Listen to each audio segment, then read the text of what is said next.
Assignment 1 Design e-Learning.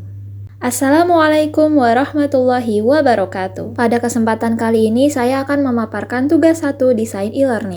Sebelumnya, perkenalkan nama saya Khairina Kusuma Dewi dengan nomor NIM 11016210008 dari Teknologi Pendidikan B Angkatan 2021. Bismillah, dimulai dari pendahuluan.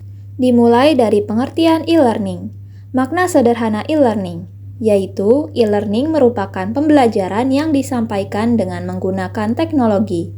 Pembelajaran dilakukan melalui media elektronik yang biasanya memerlukan jaringan internet. E-learning for learners. Dengan e-learning, peserta didik bisa mendapatkan pengalaman belajar yang menarik atau engaging experience karena media pembelajaran yang digunakan dalam e-learning bervariasi. Selain itu, peserta didik juga dapat berpartisipasi dalam pelajaran atau participate in lessons karena terdapat media pembelajaran interaktif yang membuat peserta didik aktif dalam pembelajaran. Lalu, peserta didik dapat belajar secara mandiri atau self-paced, sehingga dapat disesuaikan dengan kecepatan belajar masing-masing peserta didik.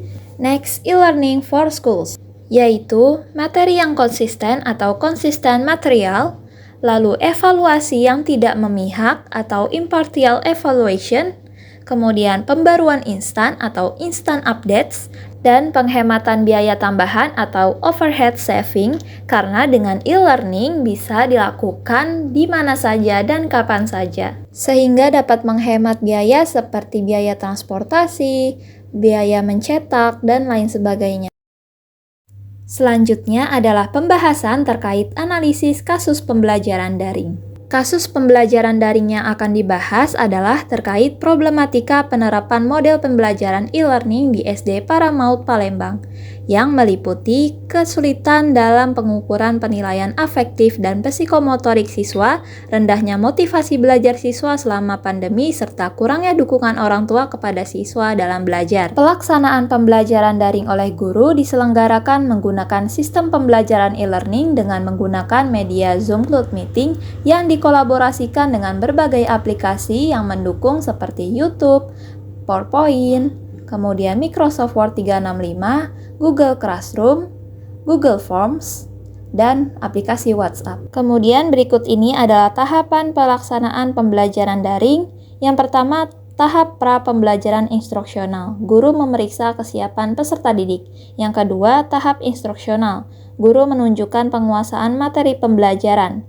Yang ketiga, tahap evaluasi. Guru memantau kemajuan belajar selama proses pembelajaran berlangsung, melakukan penilaian akhir, melakukan refleksi atau membuat rangkuman, melaksanakan tindak lanjut dengan memberikan arahan, kegiatan, atau tugas sebagian-bagian dari remedial atau pengayaan.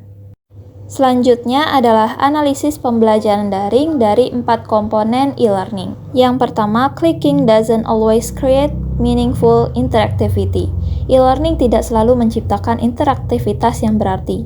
Pada pembelajaran tersebut terdapat interaktivitas yang berarti seperti dalam pembelajaran melalui Zoom Cloud Meeting. Zoom memiliki berbagai fitur yang dapat digunakan untuk terjadinya interaksi seperti fitur raise hand dan mic yang dapat digunakan siswa untuk berbicara, menyatakan pendapat, bertanya, dan lain sebagainya. Pengetahuan dan perilaku tidak saling eksklusif. Dari yang terlihat dalam penelitian terkait pembelajaran daring di SD Paramaut Palembang, informasi atau materi yang disampaikan cukup dan relevan dengan pelajaran yang sedang dipelajari. Penyajiannya pun cukup menarik karena terdapat berbagai variasi media pembelajaran yang mendukung. Di antaranya yaitu aplikasi Kahoot dan Quizizz. Namun dalam penyajian materi ini memang tetap harus diperhatikan bagaimana materi tersampaikan dengan porsi yang pas untuk siswa sekolah dasar. E-learning isn't always the right solution. E-learning tidak selalu merupakan solusi yang tepat. Dalam pembelajaran tersebut memang masih terdapat berbagai kekurangan, namun bukan berarti e-learning tidak bisa menjadi solusi yang tepat. E-learning tersebut dapat menjadi solusi yang tepat untuk pembelajaran yang efektif karena siswa dapat belajar sesuai kecepatannya masing-masing. Siswa juga dapat belajar mandiri dengan memanfaatkan teknologi. Di sisi lain dari problematika e-learning yaitu kesulitan pengukuran penilaian afektif dan psikomotorik siswa,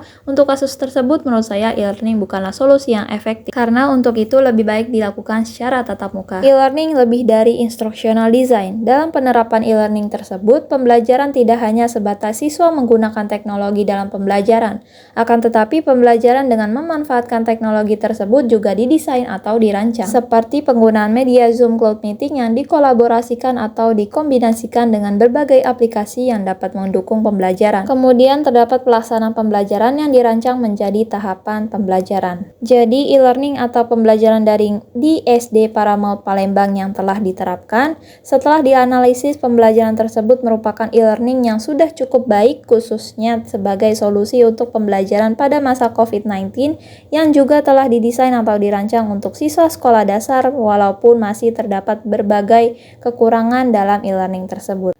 Sekian dari saya, kurangnya mohon maaf. Wassalamualaikum warahmatullahi wabarakatuh.